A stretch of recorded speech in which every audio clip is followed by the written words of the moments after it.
السلام عليكم اخوان، مرحبا بكم. اليوم نتوما عندكم امتحان ديال رخصة السياقة من صنف باء.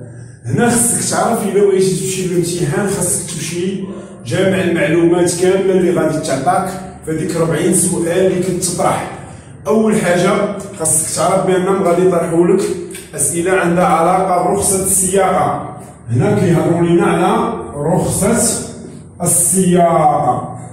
حنا عارفين الصنف اللي عندنا شنو هو؟ صنف باء اولا تنقولوا صنف ايه. هنا غادي نجيو نقولوا لك اودي هاد الرخصه هادي كتسمح لينا نسوقوا كاع العربات ذات المحرك باش ما يبقاش عندنا مشكل. كاين اللي دابا كنعطيوه شاحنه كنقولوا له ودي انا سيك شاحنه، اش كيقول لك؟ ما عنديش الحق نسوقها. لا، عندي الحق نسوق شاحنه، خاص غير الوزن ديالها مع الحموله ما يكونش يتعدى شحال 3500 كيلوغرام. جاب 3 طن ونص. شحال جابت؟ 3 طن ونص.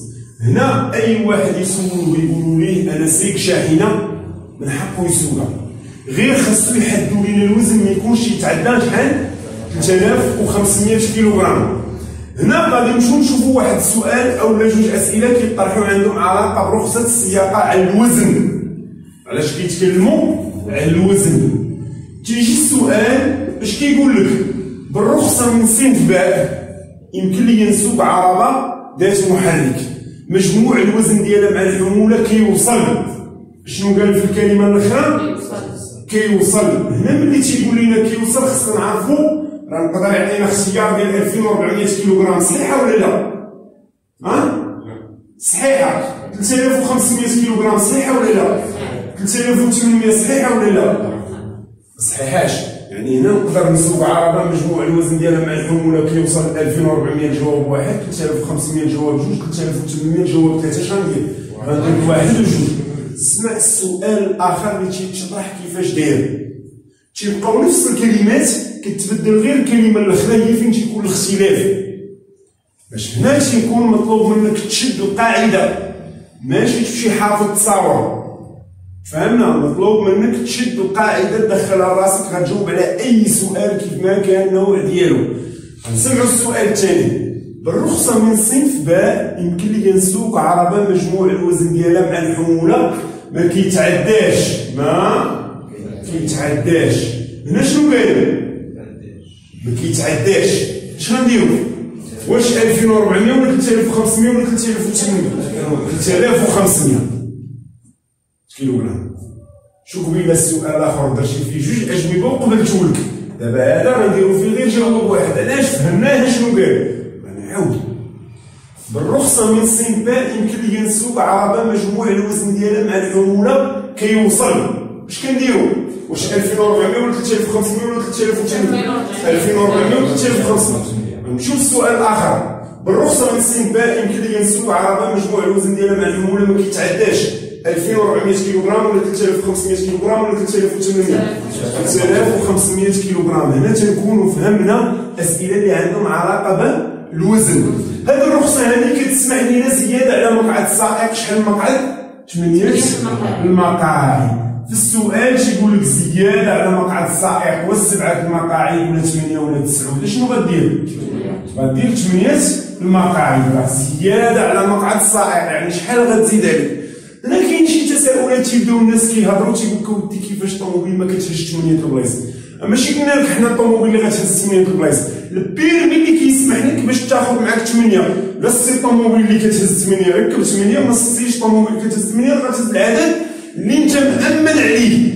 يعني هنا تيرجع الدور ديال شهاده التأمين. يجي الدور ديال شهاده التأمين. دابا انا مشيت خلصت 5 البلايص، شحال غنهز معايا؟ غنهز معايا 4 المقاعد، انا هو الخامس. مشيت خلصت 6 المقاعد، غنهز معايا 5. فهمنا دابا؟ باقي لنا اسئله اللي عندها علاقه برخصه السياقه اللي هي تتكلم على العربه المجروره. العربه المجروره مسموح لنا نركبوها مع السياره ديالنا. كيولي عندنا القطر اولا الجر. هنا اي واحد خصو يعرف الشروط ديال العربه المجروره الا بغينا نركبوها. حنا دابا غنعطيوك مثال. غنقولوا العربه الجاره والعربه المجروره.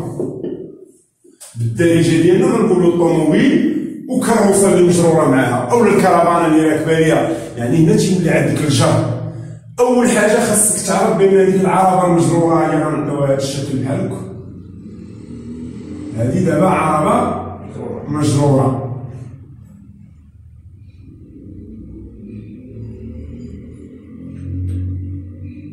هاد العربه المجروره ملي كنبغيو نركبوها للطوموبيل خاصنا نعرفو ما خصهاش تعدى 750 كيلوغرام.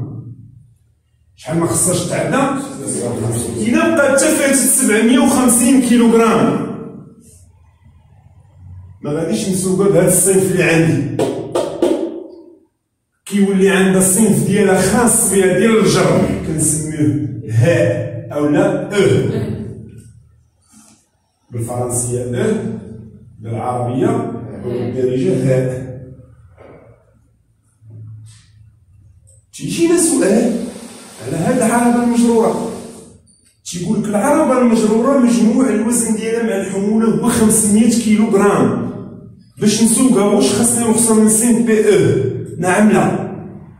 لا، باقا ما فاتتش 750. حتى تفوت 750 عاد تيولي خصك الرخصه ديالها. هنا ملي كتفوت هي 750 تتولي تعرف عندها ورقه رماديه ديالها خاصه بها. يعني هنا تتولي عندك ورقه رماديه للعربه الجاره للطوموبيل وورقه رماديه ديال العربه المجروره. هنا في هذه الحاله هذه غنمشيو نشوفوا الشروط ديال هذيك العربه المجروره الا بغيتي تركبها. الشروط ديالها اول حاجه خاصك تعرف بان كاين عندك لوحه تسجيل ديال العربه الجاره، لوحه تسجيل ديال العربه الجاره كتركبها حتى العربه المجروره. يعني الماتريكيل لوحه البوليس بلاكه البوليس اللي تنقولوا بالدارجه ديالنا تكون ديال الطوموبيل قدام وخلف الطوموبيل، كنركبوا وحده مشابهه في العربه المجروره صافي. وإلا كانت هي فايته 750 تتكون عندها لوحه تسجيل ديالها خاصه بها ثاني، باش يكون عندها لوحه تسجيل ديالها خاصه بها. هنا اول حاجه الشرط الاول هو لوحه تسجيل مشابهه للعربه. نعطيو سؤال باش نعرفوا راسنا واش فهمنا ولا لا. كنسوق هاد العربه المجروره اللي مجموع الوزن ديالها مع الحموله 500 كيلوغرام، واش خاصني نركب لها لوحه تسجيل مشابهه للعربه نعم لا؟ نعم، لوحه تسجيل ماتريكيل كما قلنا بلاكه البوليس واش غتكون عندها ولا لا مشابهه للعربه؟ نعم. واش خاصها ورقه رماديه ديالها خاصه بها؟ غاديش تكون عندها ورقه رماديه حتى تفوت 750 كيلو صافي. هنا تنكونوا فهمنا الشرط الاول ديال هاد الجر. الشرط الثاني هو خاصك تعرف بان هذه العربه المجروره خاصها تكون عندك واحد اللوحه كتحملها لوحه ديال الجر. تيكون عندنا مربع ازرق ووسطو مثلث اصفر. هو مربع ازرق ووسطو مثلث اصفر تيكون مضوي كيشعل. تنديرو في القدام في العربه الجاره وكنديرو في الخلف في العربه المجروره. يقدر يسولك عليه تيقول لك واش خاصني اللوحه ديال الجر ولا علامه الجر القدام ولا الخلف ولا القدام والخلف؟ غنديرو بجوج القدام. نعرفوا بان هذا الشيء كامل اللي كيتطرح لينا عنده علاقه برخصه السياقه. انا غنعاود باش نقولوا واش نعرفوا راسنا واش فهمنا ولا ما فهمناش. هادشي كامل اللي هضرت عليه دابا اللي كيتطرح لينا عليه اسئله خاصنا نعرفوا نجاوبوا عليها. غنمشيو للوزن مع الحموله. شحال ما خصوش يتعدى ديال العربه اللي غنسوقو؟ 3500 كيلوغرام. يمكن لي نسوق شاحنه صغيره نعم ولا لا؟ نعم، خاصو غير يحدد لي الوزن ما تكونش فايته 3500. العربه المجروره شحال خاصها ما تفوتش؟ 750 كيلوغرام. زياده على مقعد السائق. شحال عندنا من المقعد؟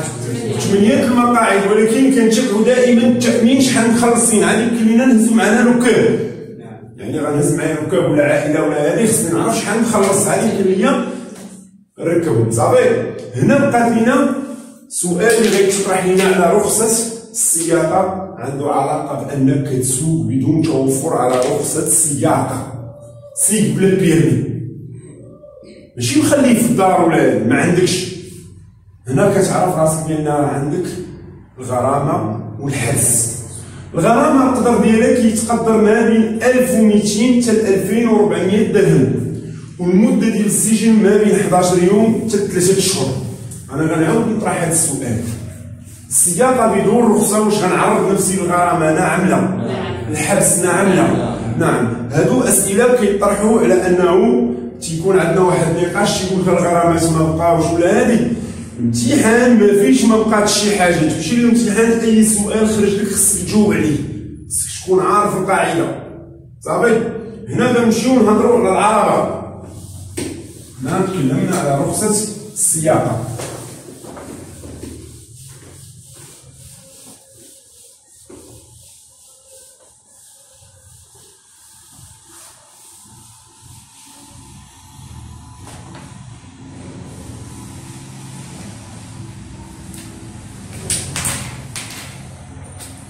هنا غنتكلمو على العربة.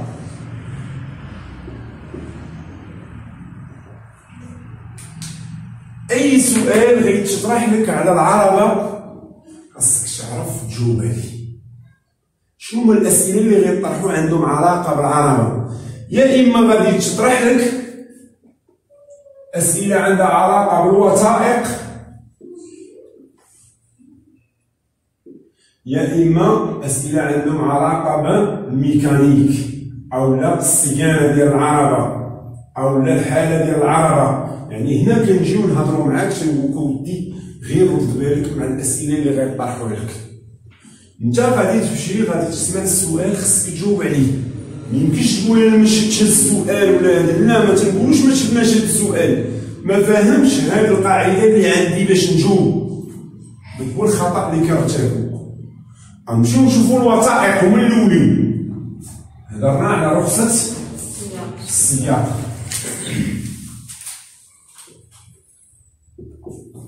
هذه تتجيبها معاك انت كسائق، عاد غنتكلمو على السائق. هنا رخصة السياقة. غنجيو نشوفو الورقة الرمادية.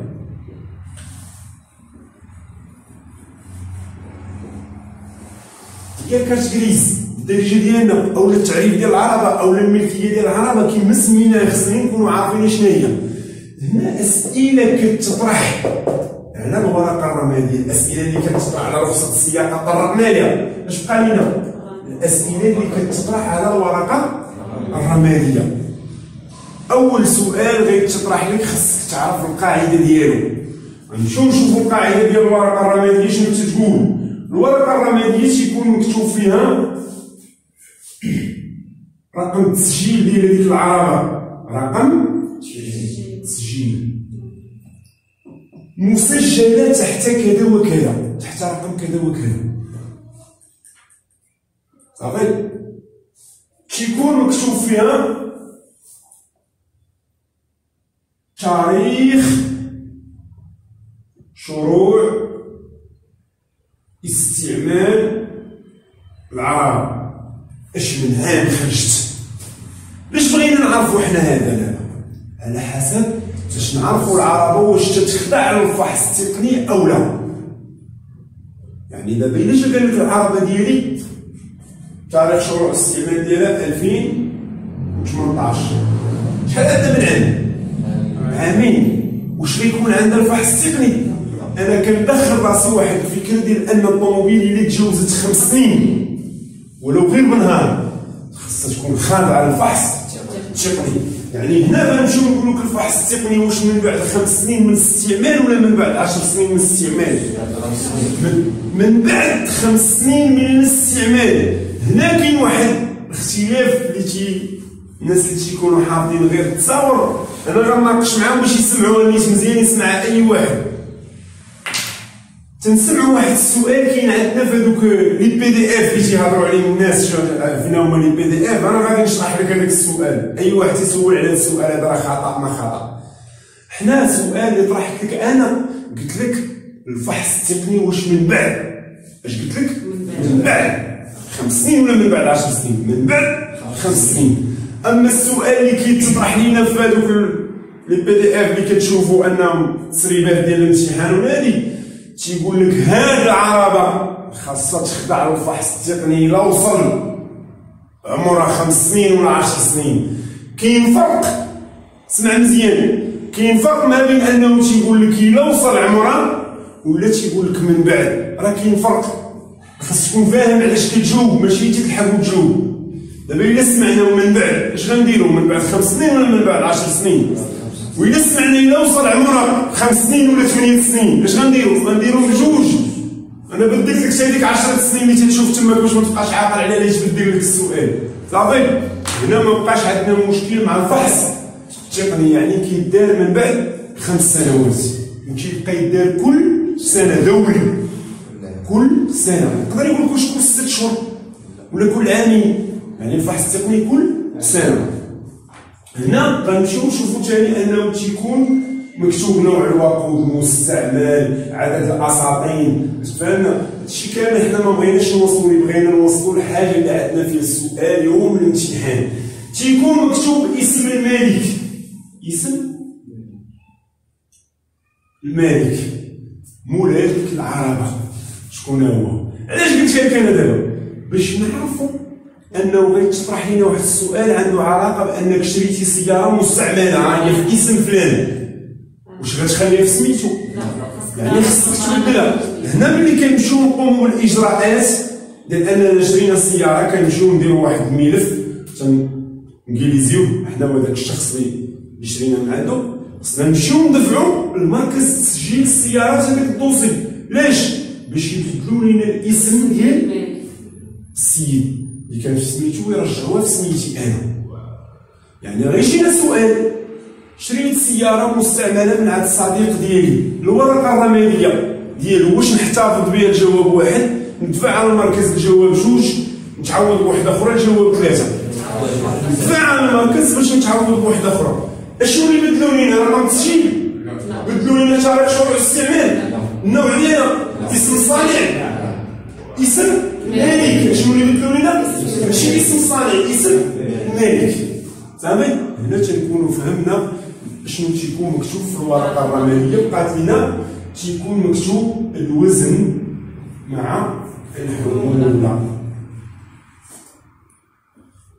اي عربه كان تيتجاوز الوزن ديالها 2000 كيلوغرام تيدخلوا لينا الوزن في الورقه الرماديه باش تعرف القضيه حتى هي تزيد داخله راسك.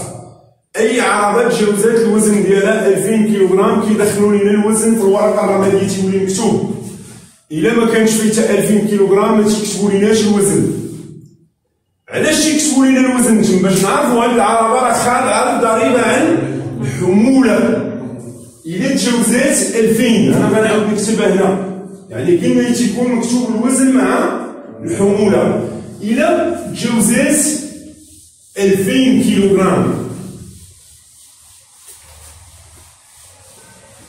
إلا تجاوزات 2000 كيلوغرام يعني أكثر من 2000 كيلوغرام، كيولي خصك تحصل على واحد الوثيقة سميتها الضريبة على الحمولة.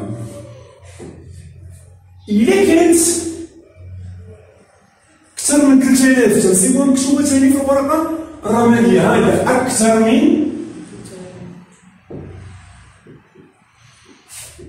من 3000 كيلوغرام، غتولي عندك واحد الوثيقة اللي غنسميوها الضريبة على المحور. انت فهمتي هادشي؟ انا غنعطي لك بطريقة مبسطة باش تفهمو. أي طوموبيل تجاوزات 2000 كيلوغرام غادي يكون عندها الضريبة على الحمولة. تجاوزات 3000 غتولي عندها حتى الضريبة على المحور، غتولي عندها حتى، يعني الأخرى واش غنحيدوها؟ ما حيدناهاش، راه كاينه. يعني انا نعطيك السؤال باش نعرف واش فهمت ولا لا. الوزن مع الحموله ديال العربه ديالي هو 3200 كيلوغرام. واش خصني نتوفر على الضريبه على الحموله؟ نعم. الضريبه على المحور؟ نعم. بجوج كاين اللي كينسى هذه الضريبه على الحموله وكيدير غير الضريبه على المحور. صافي، فهمتوا دابا شنو كيكون مكتوب في الورقه الرماديه؟ غنمشيو نشوفو الوثيقة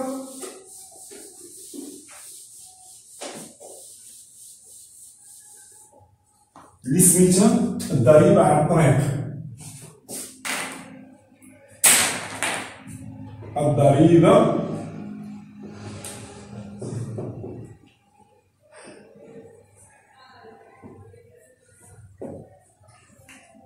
هنا غنعرفو بأن أي عربة كيما كان النوع ديالها كتخدع الضريبة على الطريق خاصها تكون عندها.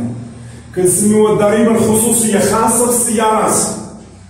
كاين الناس كيجيو ثاني كيهضروا على هذا المشكل هذا، تيكون واحد النقاش تيقول لك اودي ما بقاتش هاد الضريبة هادي، ما بقاتش على هاد الشكل هذا اللي كتهضروا عليه نتوما، راه مازال ما تبدلاتش في الامتحان. نهار غتبدل في الامتحان ثاني غنعطيوك الأسئلة اللي غيكون عندهم علاقة بهاد الضريبة الجديدة. هنا الضريبة اللي عندنا فيها الأسئلة كيفاش كيطرحوا كيهضروا لينا على أنه كاين عندنا توصيل وكاين عندنا ملصق. اش كاين عندنا؟ توصيل وملصق.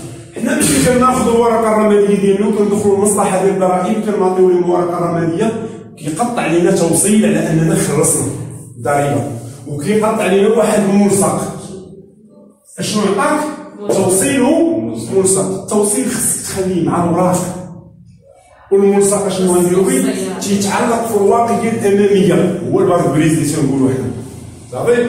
يعني التوصيل اش غنديرو ليه؟ نحتفظ به مع الوراق، والملصق اش غنديرو ليه؟ يتعلق في الواقية الأمامية. تيجيك السؤال في الامتحان من خلال هادشي اللي سمعتي دابا، تيقول لك وثائق الضريبة الخصوصية، يعني راه داوي عليه بجوج. يقدر يسولك غير على الملصق بوحدو ولا يسولك غير على التوصيل بوحدو. الا ما كنتيش راد بالك تتصحابو داوي الكلام يعني بجوج، هو راه داوي غير على التوصيل او لا داوي غير على الملصق. يلاه اسمع السؤال. وثائق الضريبة على الطريق اي الضريبة الخصوصية، واش نخليها في الدار جواب واحد، تكون مع الوراق الجواب جوج، تعلق في الواقية الأمامية الجواب ثلاثة. جوج وثلاثة، يعني راه فهمتي السؤال كيفاش غيتطرح. إلا بين لك غير التوصيل تيكون على هذا الشكل هذا وثيقة، وتيكونوا كاتبين فيه السنة اللي خلصتي، كاتبين فيه الضريبة على الطريق بحال هكا، تيبينو لك بوحدو، تيسولك عليه تيقول واش نخليه في الدار ولا نعلقو في الواقية الأمامية ولا يكون مع الوراق؟ مع الوراق. إلا بين لك ثاني الملصق تهضر عليه بأنه خصو يتعلق في الواقية الأمامية. هنا فهمنا الضريبة على الطريق. بقات لينا الوثيقة الرابعة اللي غنشوفوها دابا اللي سميتها شهادة التأمين. هاهي شهادة التأمين. شحال من ورقة سمعتي دابا؟ 4. الرابعة مازال ما هضرناش عليها، أنا غنشرحوها لك باش نفسروك ونحلو شي أخطاء عاد شي وحدين كاين عندهم أخطاء باش ملي تمشي خويا الامتحان أو اختي الامتحان ما يكونش عندك مشكل. شهادة التأمين هي لاسيرونس بالدارجة ديالنا حنا. هو ما غاديش يقول لك في الامتحان هي لاسيرونس، تيسميها لك بهذا المصطلح شهادة التأمين. هي إجبارية، ضروري تخلص التأمين ديالك، تأدي الواجبات ديال التأمين. ملي كنمشيو نأديو الواجبات ديال التأمين خصنا نعرفو راه التأمين فيه الأنواع. كاين التأمين الإجباري على المسؤولية المدنية اللي كيعوض على خسائر اصطدام.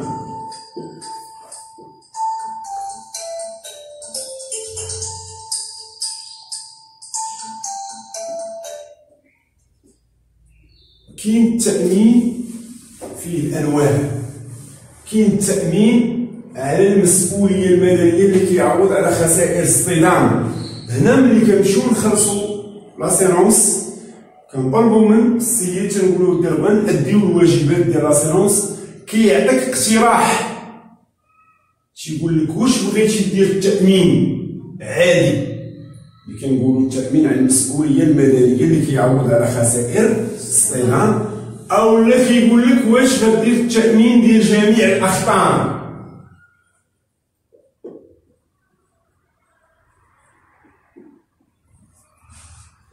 هنا تيكون عندي انا اختيار، يا اما غنخلص غير التأمين هذا اللي اجباري اللي سميناه بالتأمين على المسؤوليه المدنيه اللي كيعوض على خسائر الاصطدام. يا اما غندير التامين ديال جميع الاخطار. مثالي زرقت بيا الطوموبيل وقع لي حريق وقعت لي سرقه، ما عنديش مشكل غناخذ تعويض. ولكن الا كندير التامين ديال المسؤوليه المدنيه اللي كيعوض على خسائر الاصطدام وزرقت بيا الطوموبيل ما غناخذش التعويض. هنا فين تيجيونا الاسئله اللي عندهم علاقه بالتامين. نعطيك مثال، اصطدمات العربه ديالي مع العربه اللي قدامي، واش غيكون عندي تعويض؟ نعم لا. واش غيكون تعويض على الناس اللي راكبين معايا؟ نعم لا. هنا راك خطأتي، ما فهمتينيش شنو قلت لك. انا غنعاود لك، اصطدمات العربه ديالي مع العربه اللي قدامي، واش غيكون عندي تعويض؟ ما غاديش يكون عندي تعويض الا في حالة الا كندير التأمين اللي كيحميني حتى انا السائق. انا نعاود دابا، اصطدمات العربه ديالي مع العربه اللي قدامي، واش غيكون عندي تعويض؟ ما عنديش تعويض. واش غيكون تعويض على الناس اللي راكبين معايا؟ نعم لا. واش غيكون تعويض على سائق العربه اللي اصطدمت معاه؟ نعم. مالو هذاك؟ متضرر. هذاك غير اديتيه انت، هو كان غادي معلمه به حتى اديتيه انت اللي تسببتي له في هذيك الاضرار، ماشي هو اللي تسبب فيها، انت اللي تسببتي له فيها. يعني التأمين على المسؤوليه المدنيه واش كيعوض السائق المتسبب في الحادثه؟ الجواب واحد، كيعوض المتضررين. الجواب جوج، كيعوض المتضررين. هنا كنكونوا فهمنا اشنو بغينا نوصلوا لك. فهمتيني شنو بغينا نوصل لك دابا؟ ما علينا، نمشيو نكملوا لك. عندنا التأمين ديال جميع الاخطار حتى هو الا كان عندك تاخذ تعويض في اي حاله. زرقت بك الطوموبيل، وقع لك حريق، سرقه، بحال كاينه عندنا من وثيقه دابا. سمعتي؟ سمعنا 4 ياك اللي سمعنا؟ لا، راه سمعنا 7 الوثائق، غير الاخرين ما كتبناليش الاسماء ديالهم. هنايا اللي سمعنا الفحص التقني، لا سمعنا الضريبه على الحموله، سمعناها ولا ما سمعناش؟ سمعنا الضريبه على المحور. شحال هادو تزادوا؟ 3. ما بغيتش ندخلهم انا هنا باش ما نديرلكش المشكل. راه واش شرحتهم لك من خلال الورقه؟ يعني منين خرجناهم من الورقه، ماشي خرجناهم مع الورقه تبانوينا وكاك، لا، الورقه الرماديه هي اللي تتحدد لنا واش كاينين او لا ما كاينينش. هاد الوراق 3 اللي زدنا هضرنا عليهم، شنو هما؟ الفحص، ضريبه هادو كاملين ناقشناهم. قلنا راه الا كانت العربه فايته 5 سنين عاد تيولي عندنا فحص تقني. الا كانت العربه فايته 2000 عاد تتولي عندنا الضريبه على الحموله. الا كانت العربه فايته 3000 عاد تتولي عندنا الضريبه على المحور. يعني هادو غيبداو تسمع السؤال، عاد يمكن لك تجاوب عليه من خلال السؤال غيطرح لك، غيقول لك العمر ديال العربه ديالي كذا وكذا. عاد غتفكر انت واش عندك الفحص التقني ولا ما عندكش. غيقول لك ثاني الوزن ديال العربه ديالي كذا وكذا. عاد غتعرف واش عندك الضريبه على الحموله ولا الضريبه على المحور ولا بجوجهم. نعطيو مثال، نرجعو لحق الشطين المثال ديالو غنعاودو باش نكملو. العمر ديال السياره ديالي 6 سنوات وسكت هاد الاوراق. شحال من ورقه قدامك؟ واش انا محترم القانون؟ اش خاصك؟ خاصني الفحص التقني. علاش قلتي لي خاصني؟ لانك سمعتي فايته 5 سنين. الوزن مع الحموله ديال العربه ديالي 3400. واش خاصني نتوفر على شهاده التامين؟ نعم لا. نعم كاينه ضروري خاصها تكون عندي. واش خاصني نتوفر على الضريبه على المحور؟ نعم ولا لا؟ نعم، لان فاتت 3000. هنا تنكونوا فهمنا الوثائق وفهمنا الاسئله اللي كتعلق بالعربه من خلال الوثائق. غنمشيو للاسئله اللي عندهم علاقه بالحاله الميكانيكيه ديال العربه او لا صيانه العربه او لا المراقبه ديال العربه. حنا كنمشيو غنبداو نهضروا معاك من الاول. العربه مع توقف حداها خصك تعرف بان اول حاجه غيبانوك العجلات من برا. شنو هما؟ العجلات هما البنوات.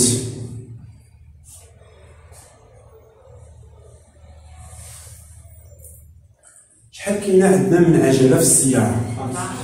5 العجلات.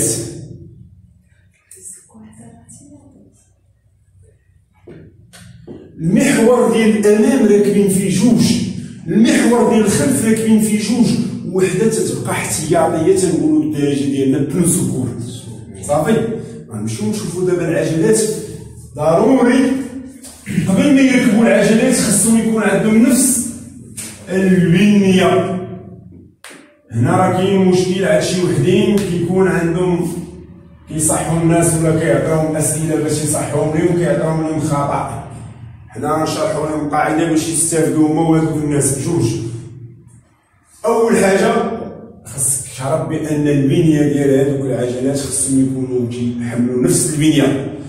دابا هذا عجله عندها واحد الرقم عاطينا 214 على 165. ما يمكنش نركب في الجهه المقابله ديالها عجله مختلفه عليها عندها 14 على 185 مثال. هادو مختلفين دابا في البنيه. تقدر تولي عندنا 15 هنا مختلفين في البنيه. تنسمعوا ثاني الحجم. ما خاصش ثاني العجلات يكونوا على نفس المحور مختلفين في الحجم. عجله رقيقه بحال مانكو، عجله غليظه مثال. فهمت؟ السمك ديالهم، الارتفاع ديالهم، هادشي كامل كنناقشوا بانه ما خصهمش يختلفوا. تيكون من حقنا الاختلاف العجله الاحتياطيه ماشي مشكل. علاش؟ لانها كتستعمل غير مسافه قصيره. نعطيك سؤال غيجيك. العجله الاحتياطيه مخالفه عن بقيه العجلات. واش نستعملها مسافه قصيره الجواب واحد، مسافه طويله الجواب جوج، ما يمكنش الجواب ثلاثه. مسافه قصيره. نمشيو نكملوا. قلنا العجلات واجب يكونوا من نفس البنيه، ما يمكنش يكونوا مختلفين في البنيه، ما يمكنش يكونوا مختلفين في الحجم، وما يمكنش يكونوا مختلفين في الضغط. لان الا بقى توقع اختلاف تيوليو يتسببوا لنا في عدم انضباط العربه على الطريق، عدم توازن العربه على الطريق. هاد الضغط هذا كاين غير كيسمع الضغط ما عرفش شنو هاد الضغط.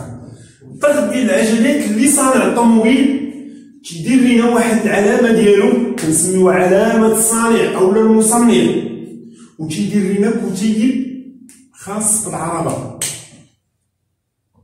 هنا تيكتب لينا الضغط ديال العجلات شنو غنديرو فيه. غنمشيو نعطيوك مثال.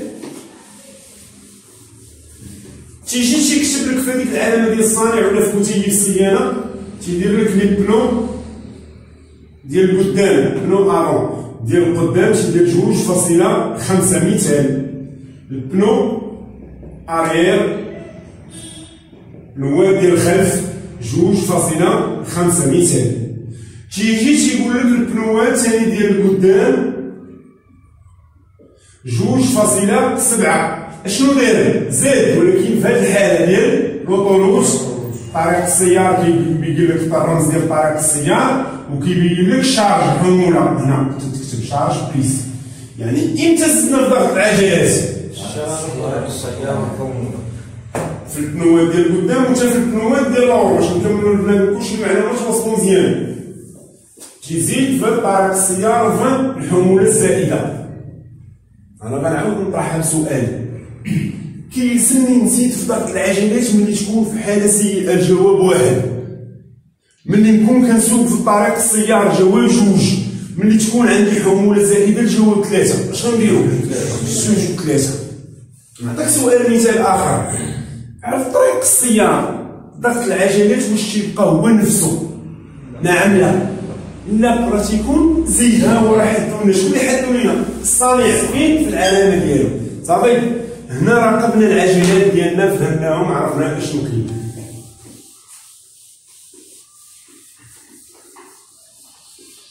هنا العربه ديالنا غنحلو الكابو وغنشوفو المحرك. المحرك مطلوب منا اننا شي حوايج غنراقبو من روسنا وشي حوايج غادي يراقبهم لينا التقني المتخصص. كنمشيو للمحرك كنتيريو الكابو كنشوفوه كنعرفو بان كاين شي حوايج غادي نراقبوهم من روسنا، وكاين شي حوايج غادي خصهم تقني متخصص. غنبداو نعطيو امثله على الحوايج اللي غنراقبوهم من روسنا. اول حاجه غتمشي للسائل ديال البطاريه، غتعرفوا فين كاين وغتعرف البطاريه. سائل البطاريه، هنا البطاريه ديالنا هي هادي، غادي نعطيوها هاد الرمز هذا باش تبان لينا مزيان، باش نعرفوا شنو واقع.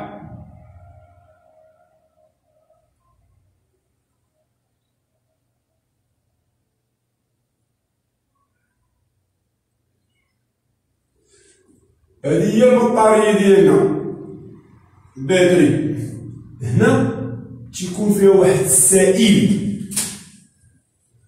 سائل خاص بهذيك البطاريه. الضوء ديال هذه البطاريه هي انها كتعطينا الطاقه باش نديماريو المحرك. فهمنا؟ هنا السائل تنجيو تنصيبوه مطراسي لينا هنايا.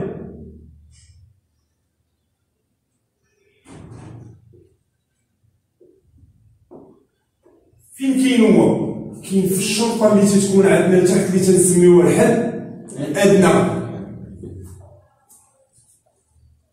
فين كاين السائل؟ في الشرطه اللي تتكون تنسميوها الحد الادنى. هذا هو الحد اللي ما خصناش تهبط عليه. هي القاعده، دخل دابا القاعده راسك. هذا السائل هذا الا صرنا ديال البطاريه وكان عندنا في الشرطه التحتانيه ما خصوش يهبط على هاد الشرطه التحتانيه، هي الشرطه الفوقانيه. هذه كنسميوها الحد الاقصى. تيكون عندنا الشرطات بحال ما هكا نعاودو من هنا من جهه اخرى تيكون مكتوبه ماكس وهنا مينيموم، باش تبقى عاقل على ان السائل ما خاصوش يهبط على هاد الشرطه التحتانيه. الا كان فيها قد تيكون مزيان، غير ما ولكن واخا فيها راه مزيان ضروري نقول لك خصني نزيد. بحال دابا هو في الشرطه التحتانيه السائل ديال البطاريه واش كافي؟ نعم ولا لا؟ نعم. ولكن واش كيلزمني نزيد؟ نعم ولا لا؟ ضروري نزيد السائل، ما يمكنش نخلي السائل بحال ما هكاك. احنا زدنا السائل دابا ولا عندنا هنا فين ولا السائل دابا؟ في الوسط، ولا بيناتهم ما بين الحد الادنى والحد الاقصى. واش السائل ديال البطاريه كافي؟ نعم لا؟ واش كيلزمني نزيد السائل؟ انا ما كيلزمنيش نزيد دابا، راه بيناتهم. المشكل اللي كاين في البطاريه هو بحال هكا.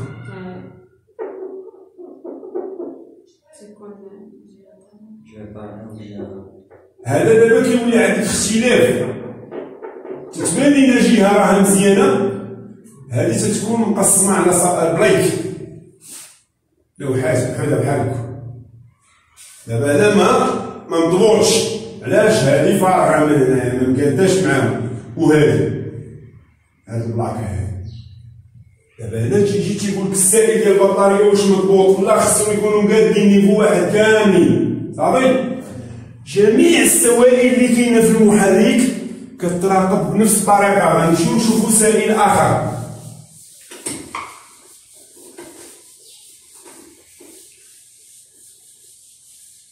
السائل ديالاش؟ السائل ديال التبريد. مثال غنجيو للقرعه،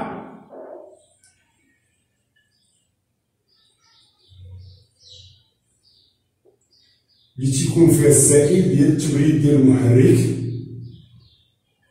حنا عارفين ان هاد الجهاز كيفاش كيخدم من بعد، وغنشرحوا هاد الشيء. هادشي تيكون عنده علاقه بلا ميكانيك، لان كيفاش كيخدم السائل ديال التبريد. انا كنعطيكم معلومه بالزربه باش ما نطولش عليكم.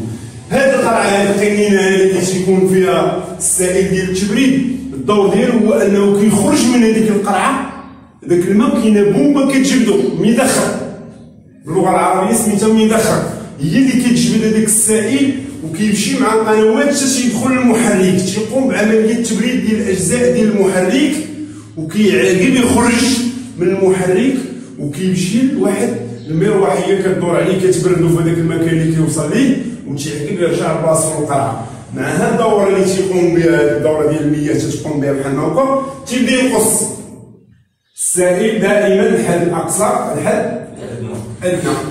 إلا صلنا السائل بحال هكا اش غنقولوا؟ السائل كافي ولا ما كافيش؟ واش كيلزمني نزيد السائل؟ ما كيلزمنيش نزيد السائل. امتى تيلزمني نزيد السائل؟ إذا كان في الحد الأدنى هنا ولا إذا كان ها. غنمشيو نشوفو سائل آخر تا هو، غنمشيو نشوفو قنينة ديالو نيت. كاين في قنينة قرعة كنسميو سائل فرامل. السائل ديال اش؟ ديال الفرامل. القرعة هي هذه ديال الفران، تا هي فيها الحد الأقصى والحد الأدنى. خاصنا نعرفو تا هو عنده نظام. هاد القنينة هذه فيها واحد السائل تا هو عنده مدخل ديالو وعنده دماغ تيخدم على اساس باش يحول لنا هذاك السائل بالعبار باش يوصل للمكان ديالو. كيدوز مع واحد الفليكسيبلات اللي كنسميو قنوات، وكتيوصل لمكان فين كاينه اقراص اللي لاصقه فيهم الرويضه. تما كاينين الصفائح. كيخرج واحد السيلندر، كاين واحد السيلندر شادين فيه، كيدفع لينا واحد البيستون باش نشدو هذوك الصفائح يشدو لينا القرص. هنا انت تتقوم بالحصر وهي تتقوم هذه العمليه. نعطيك مثال بالدارجي باش تفهم مزيان. بحال البيكالا ملي كتشد الفران بيدك بحال هكا، هذوك الباتانات تيشدو هذيك الشنطه. كذا هو مثال الطوموبيل، هو هذاك السيستم هيدروليك. فهمت؟ هذاك النظام يدوي كنخدمو بيدينا، الاخر سيستم هيدروليك. تتقيس حتى الفران بالرجل بحال هكا، كيخدمو قرعه ديال الزيت ديال الفران تتكون فيها الزيت، كيتجدو لينا المضخه، كيدوزو مع الدماغ ديالو السيرفو، تنقولو السيرفو، كيهبط مع القنوات حتى تيوصل للبلاصه فين كاينين الاقراص. هما اللي بغينا حنا، هما فين شادين الرويضه ديسك. هذاك الديسك فيه صفائح. هذوك الصفائح مع المده ديال الاحتكاك تيتكالو، خصهم تبدلو. ملي نبغي نغير الصفائح واش واجب عليا نغير معاهم حتى الاقراص؟ لا، تيتغيروا الاقراص في جوج الحالات. عقل عليهم باش نعطيك الشرح ديالها باش تبقى عاقل. عند وقوع حادثه اصطدام تضرب هذاك الديسك، الرويضه ضربت مع شي كونت عواج، وفي حالة إلا خليتي الصفائح ما حيدتيهمش تيولي تيموتوا، تيولي البيستون تيخرج ديريكت تيشد لك في الديسك ديريكت وتيتكالو، تيوليو ديزين تيتشرج، تيوليو ديزين مخطوطة. هادو هما الأسباب اللي غيخليو الأقراص يتبدلو مع الصفائح. أما ملي تيكونوا عندي غير الصفائح تيقولوا مني واش نبغي نبدل واش نبدل معاهم حتى الأقراص، نقول لي لا. فهمنا؟ رجعوا السائل ديال الفرامل نفس الطريقه. اي سائل باش كيتعبر بهذه الطريقه ديال الحد الاقصى مع الحد الادنى. غنعاود السؤال على هذا السائل، ها هو دابا بيناتهم. واش كيلزمني نزيد السائل؟ نعم لا، كيلزمني نزيد السائل. والسائل كافي؟ نعم لا. صافي تيكونوا فهمنا. هادو هما الطريقه باش كيتراقبوا السوائل كاملين: السائل ديال البطاريه، السائل ديال المحرك، السائل ديال التبريد، السائل ديال الفرامل. ما شفناش السائل ديال المحرك، باش شي وحدين غيقول لك ما شفنا السائل ديال المحرك، سوا نشوفوه.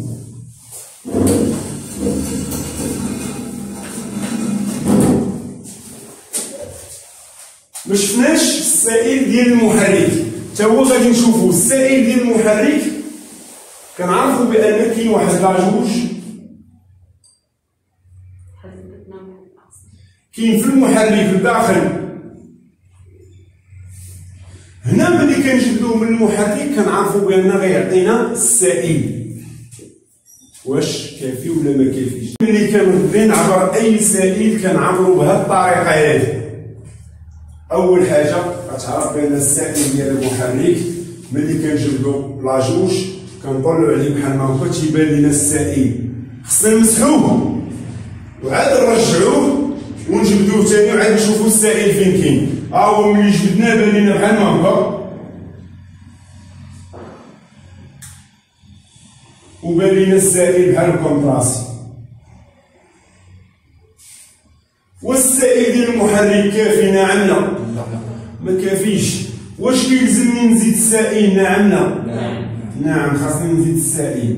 هنا هو بان لينا دابا بحال فين كاين السائل؟ بيناتهم. والسائل كافي؟ نعم لا. نعم. هادو هما الاسئله اللي كيطرحوا على السوائل. دائما صيانه العربه باستمرار عاد تيكون المتخصص واش كتحد من الاخطار؟ نعم لا. نعم. واش كتنقص مده الصلاحيه ديال العربه؟ لا، كتبقى محافظه على الصلاحيه ديالها. هادو هما اغلب الاسئله اللي كيتعلقوا بالحاله الميكانيكيه ديال العربه او لا الميكانيكي. غنمشيو نشوفوا اسئله دابا اللي غتتعلق بالسائق.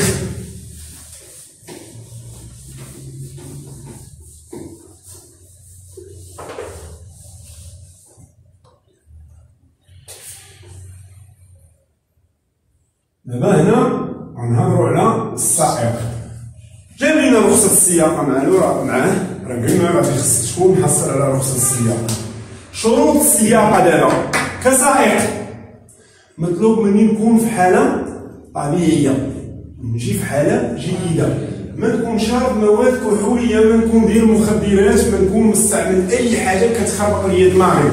يعني هنا في هذه الحالة تيجيك السؤال على الحالة ديال السائق.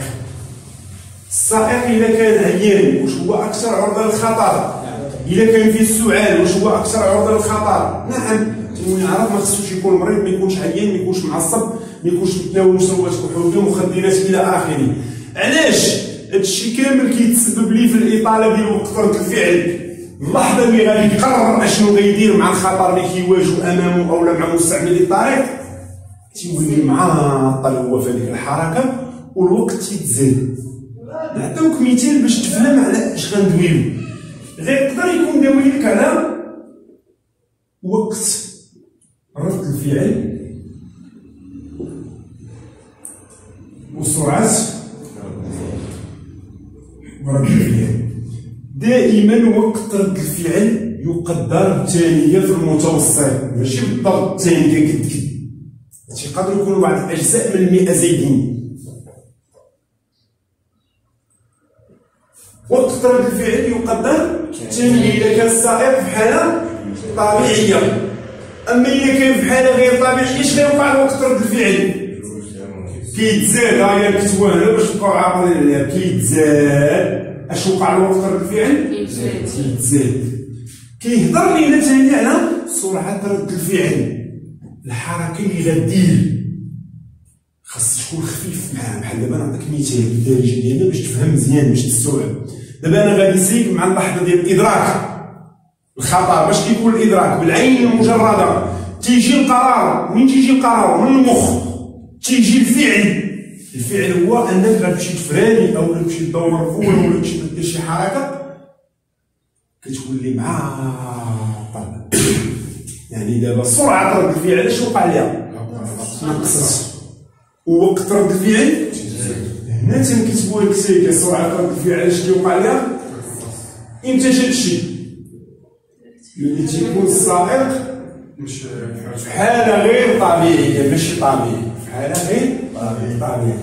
يعني هنا غنوليو نعرفوا بأن أي سائق يسولوه على وقت رد الفعل هو في حالة غير طبيعية اش غيوقع ليه؟ وسرعة رد الفعل اش غيوقع ليه؟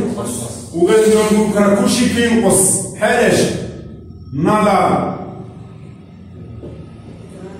التركيز، دقة الحركات، كلشي تيولي عندك ناقص. تناول المشروبات الكحولية واش يمكن ينقص من النظر؟ نعم لا. واش يمكن ينقص من وقت رد الفعل؟ نعم لا. لا، تيتزاد وقت رد الفعل. واش يمكن ينقص من سرعة رد الفعل؟ نعم، سرعة رد الفعل كتنقص. تناول المشروبات الكحولية واش كينقص من النظر؟ نعم لا. واش كينقص من سرعة رد الفعل؟ نعم ولا لا؟ نعم. واش كينقص من وقت رد الفعل؟ كيتزاد، كيصبح أكثر من الثانية. حنا غنمشيو نشرحو لك وقت رد الفعل. قلنا هو لحظة إدراك السائق لعائق ما. يعني ملي كنشوف خطر ما أو عائق ما تيجي القرار من الدماغ. يعني مع الإدراك تيجي القرار. الطوموبيل تكون غادية ولا واقفة؟ هنا تتقطع لك واحد المسافة كنسميوها المسافة المقطوعة أثناء وقت رد الفعل. اش كنسميوها؟ المسافة المقطوعة أثناء وقت رد الفعل. إذا بغينا نعرفوا هذه المسافة اللي غتقطع لينا الطوموبيل أثناء وقت رد الفعل، كناخذوا عشر السرعة كنضربوه في 3. دائما العربة ديالنا هي هذه، الخطر اللي قدامنا هو هذا. مع اللحظة اللي شدناه قررنا باش نفرانيو على هذاك الخطر. الطوموبيل غتوصل لهنا عاد غتبدا تتفراني. هذه المسافة اللي قطعها الطوموبيل اش سميناها؟ المسافة المقطوعة أثناء فاش كنضربو عشر السرعة. يعني إلا كنا غاديين بمثال 80 غناخدو 8 فاش غنضربوها؟ شحال تتساوي؟ يعني هذه هي المسافة اللي قطعت لك الطوموبيل، عاد غتبدا انت تقوم بالفعل ديالك. نعطيو مثال على السرعة أخرى، المسافة المقطوعة أثناء وقت رد الفعل وأنت غادي 90 27 9 في 3. إلا ما عرفتيش تحسبها دير لها الطريقة بحال هذاك الرقم اللي كيخرج بحال دابا غادي ب 40 غتقول 4 و4 8 و4 12 8 و 8 16 و 8 24. إلا بغيتي ديرها حتى فلوس راه غتخرج لك بزاف 4000 و 4000 8000 و 4000 12000 وتخرج لك ساهلة. لا إلا غنلوحها في الفيديو هاد المعلومة ماشي مشكل. هنا تنوليو نعرفو المسافة المقطوعة أثناء وقت رد الفعل. هنا أنت كسائق طلبوا منك باش تجي في حالة جيدة، أنت جيتي في حالة جيدة، دابا العربة ديالك راك عرفتي الوثائق ديالها. هنا غنبداو نقولوك شروط السياقة. أول حاجة ما نفوتش العدد المسموح به ديال الركاب. أنا مأمن على 4 البلايص، خصني نزيد معايا 3 هذا هو رابعهم. مأمن 5 البلايص، خصني نزيد معايا 4 ولا 5. يعني ما نتعداش العدد المسموح به ديال الركاب. الناس اللي راكبين معايا سواء القدام سواء الخلف كلشي يدير حزام السلامة. ولو تكون السيارة ديالي مجهزة بالأكياس الواقية ضروري من استعمال حزام السلامة. تيجيو أسئلة عندهم علاقة بحزام السلامة وناقشو حتى داكشي تيكون في البي دي اف، تيبداو الناس يهضروا عليه خطأ ما خطأ. الصحيح هو هذا غنقولولك.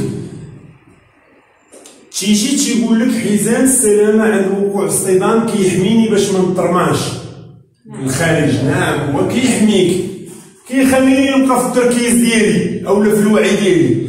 كاينين الناس مصحين شي وحدين في الاسئله كيسولو تيديروا لي نديروا نعم. واش دابا واحد دار حادثه ضرب خرج فيه كار هو داير السنطر مات هذاك السيد اللي داخل شادو حزام السلامه يعني ما طرماش ما خرج، واش بقى في الوعي ديالو هذاك؟ قلنا لك راه مات. هو حزام السلامه الدور ديالو غير كيحميك باش ما تطرماش خارج العالم. صافي باش توصل لك هذه المعلومه تاني. هنا كنمشيو نشوفو الشروط ديال الحموله. اي حموله عندك من الافضل ديرها داخل صندوق العربه. اي شارج عندك، اي سلعه بضائع باليزات اي حاجه كيما بغيتي تسميهم حنا نشرحو لك باي لغه نشرحو لك يتفهم. كناخذو هذيك البضاعه اللي عندنا كنديروها داخل السياره، لان الا ما خليتيها درتيها داخل في السياره معاك تتحجب عليك الرؤيه. يعني ضروري خصها دار في صندوق العربه. ولكن الا اضطرينا ما صرناش فين نديروها في صندوق العربه غنديروها فوق السطح، غير هو كيكون سبب من اسباب استهلاك الوقود. ملي وصلنا لهذا المشكل هذا غنناقشوه، الاسباب اللي كتخلي استهلاك الوقود، الاسباب اللي كتزيد استهلاك الوقود شنو هي؟ يعني هنا وصلنا لها الحموله. انا غنعطيهم لكم مزروبين باش نرجعوا فين كنا. الاسباب اللي كتزيد في استهلاك الوقود هي طريقه السياقه، ضغط العجلات، الحموله الزائده، حاله مصفاة الهواء والنوافذ اذا كانت مفتوحه كتزيد الاستهلاك على حسب داخل المدينه مع خارج المدينه مع طريق السياق. قد ما تزادت السرعه كيقول الاستهلاك. صافي فهمتوا هادو ولا نعاودهم؟ راه نعاودهم احسن. انا غنعاودهم لكم ونفسرهم ماشي مشكل واخا يعطلونا. الاسباب اللي كتزيد في استهلاك الوقود طريقه السياقه، السياقه متوتره. كاين اللي غير كيدرس بالدارجه ديالنا، كاين اللي كيفراني بقوه، فهمت؟ كاين اللي كيدوز الفيتاسات بلا وقت، فهمت؟ هذه كنسميوها طريقه السياقه كتزيد في استهلاك الوقود. كنزيدو عليهم ضغط العجلات الا كانوا مفشوشين بزاف اولا داير فيهم اكثر من القياس اللي معطيك في العلامه ديال الصنيع. كانت مصفات الهواء الا كان الفلتر ديال البرد متسخ هنا كيزيد لينا في استهلاك الوقود. كنزيدو عليهم النوافذ الا كانت مفتوحه، كنزيدو عليهم النوافذ الا كانت مفتوحه. زيد في استهلاك الوقود هي هذه 5. طريقه السياقه ضغط العجلات، حاله مصفات الهواء، نوافذ الا كانت مفتوحه، وحموله زائده. كنرجعوا للحموله نكملوا النقاش ديالنا على الحموله. هنا الحموله قلنا من الافضل تكون داخل صندوق العربه، ولكن كاين حالات اضطراريه كنديروها فوق السطح ديال العربه. بعض الاحيان تتكون هي اكبر من العربه في الطول ديالها، يعني ما يمكنليناش نخرجوها من الامام، يمكننا نخرجوها من الخلف. دابا هذه حموله مثال هازين السلوم ولا هازين الخشب ولا هازين حديد ولا هذه، من حقنا نخرجوه من الخلف او الخلف ديال العربه. هو هنا دابا الحموله منين فاتت؟ من الخلف. الحدود ديالها شحال؟ 3 امتار، ولكن مع تخرج بمترو ضروري تشير ليها، تعلم وجودها برايه حمراء بالنهار ولا ضوء احمر بالليل. انا غنعاود المعلومه باش تفهم مزيان. اي حموله ما يمكنلهاش تجاوز من القدام، يمكن لها تجاوز غير من الخلف، والحدود ديالها شحال؟ 3 امتار، ولكن الا فاتت مترو خاصنا نديكلاريو عليها برايه حمراء او لا ضوء احمر بالليل. هذه هي شروط الحموله. ولكن اذا حصلت عندك حموله زائده اكثر من هادشي اللي ناقشنا او اكثر من في الوزن، تتولي عندك مخالفه. خاصك تعرف راسك راه عندك الغرامه. الغرامه شحال؟ من 200 حتى 400 درهم. وفي حاله التكرار كيولي الضعف ديال هذيك الغرامه وكتزادك معها 10 ايام ديال السجن. كاين شي ناس مخالفات ما بقاوش اي، راه تبدلت المدونه ولكن